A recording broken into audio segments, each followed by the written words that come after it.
should really play this thing a little bit more often.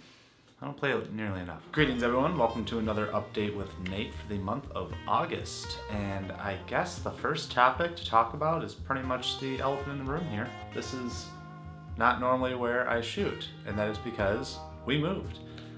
This month I moved in with my girlfriend Kylene, and this is my new office space, and I'm pretty stoked about it.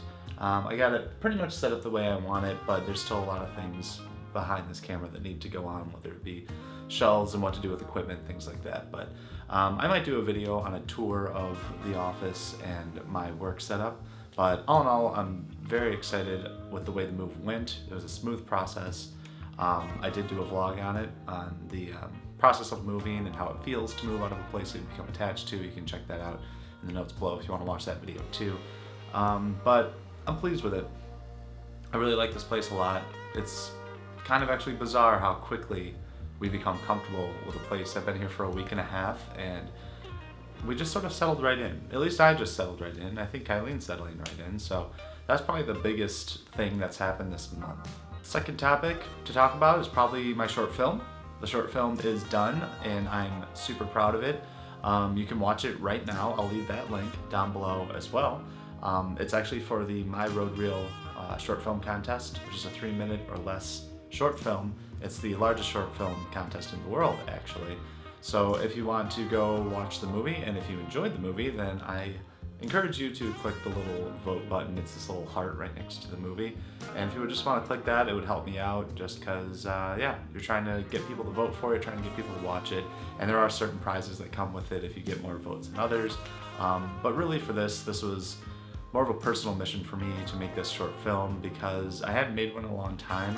And now that I'm feeling a little bit more as a one-man army when it comes to filmmaking, I was a little scared to do it, and I'm really glad I did. And not only that, this is way different than anything else I've ever made before, and I'm proud of the results, and I'm proud of everyone that was involved in making it. So that's another big piece of news. I'm really excited to be finishing those types of short films. It's something that I always want to continue to do. When it comes to the freelance work, I've been kind of putting it a little on hold with the work that I'm doing for certain clients. Obviously that's continuing on. I'm just about to finish a project that I'm doing right now, but I haven't been seeking out more freelance work right now because I'm just trying to settle in. I'm trying to make sure that I have everything I need and that I just feel comfortable in the new space. And I'm almost there, so pretty soon I'm probably going to be going out seeking some new freelance work.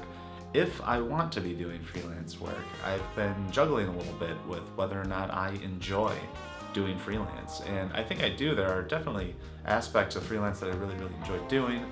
But it's also a question I need to ask myself, is this something that I want to completely undertake totally in my life? Is this what I want as everything? And how much time will it take up from what I really love to do when it comes to filmmaking or doing the vlogs? So I'm trying to find a little bit of a balance of how much freelance I want to intake. Do I want the freelance to be something that I do as a main source of income, or do I want it to be something a little bit more on the side so that way I can use that income to buy more equipment and up my arsenal a little bit when it comes to filmmaking, but not have it take all my time when it comes to editing video and photos. So that's something I'm trying to find a balance with. I do enjoy it, I really do. I think the freelance work is fun, and it's different clients, and it's teaching me a lot about the business navigation, contracts, and paperwork and all that boring stuff, but stuff that's important, you know? So as long as I'm learning, I'm gonna continue to do it, but I have to look inside and see if it's something that I truly love. Something else that's been happening creatively for me a lot is a lot of photo taking. I've been really enjoying the photography, and I've been really enjoying experimenting with photography and just going out and doing sort of, I call them walkabouts, I guess, and you just go out with a friend or a fellow photographer or someone you don't even know or a model, and you go take photos. And you try to see what's the best angles and what's the best lighting, and you get to play around with things, and there's no pressure. And the results have been really awesome. I've been really liking some of the photos that I've been getting out of this and just doing it more, you know? I think photography is something that I want to step into more professionally, more seriously, but I'm not quite there yet. So I want to learn more. I want to understand it more. I want to speak the language more, and I want to find my voice. I want to find my style, whatever that may be. Or maybe there is no style. Maybe there's no voice. It's just like whatever I want it to be, all over the place. But that's the fun of it.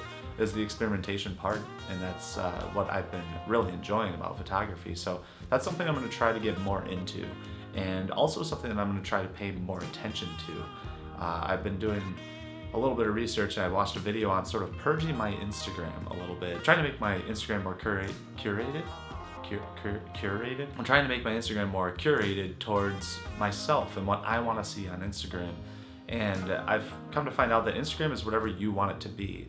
And if you're tired of seeing everyone's vacations and what they're doing or their baby photos, that's something that you don't have to see.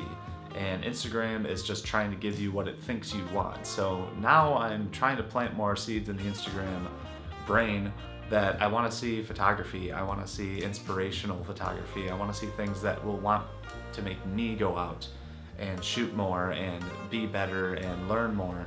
So I want to look at Instagram and be inspired. I don't want to look at it and be discouraged. So if that's something that Instagram has been doing to you lately, is sort of just discouraging you and becoming a distraction, then I suggest that you go through and actually subscribe to the ones that you really enjoy seeing and unsubscribe to the ones that you don't. Because you're not going to offend anybody. You don't see people unsubscribe to you when they do it, and it's really what you want to see. So go ahead and purge your Instagram and curate it to your own liking. And finally, I want to end this video on a note of asking you, what cameras do you use for your video work or for your photography? Because I am in the market. I've decided that I am going to buy a new camera. I think I landed on the camera that I want. And before I say which camera it is, I want to hear your thoughts, because I know if I say this is the camera I want, people are going to be like, don't buy it because of this, don't buy it because of this. But while I'm shopping for my camera, I'm trying to figure out, what do I need out of my camera, not what do I want out of my camera. There's so many options, and there's so many different types of cameras, and there's so many different types of brands, and each brand does a different thing for you. And so what I did was break it down to a list of what I need out of my camera. And then I started doing research on what works best for me. And I will give you a hint, it's gonna be Canon again. I really like the interface on Canon, I'm used to it. I've mastered the camera that I have right now, and I will keep this to use my B camera. So for them to match up, I might as well hang out of this one and get an upgraded Canon.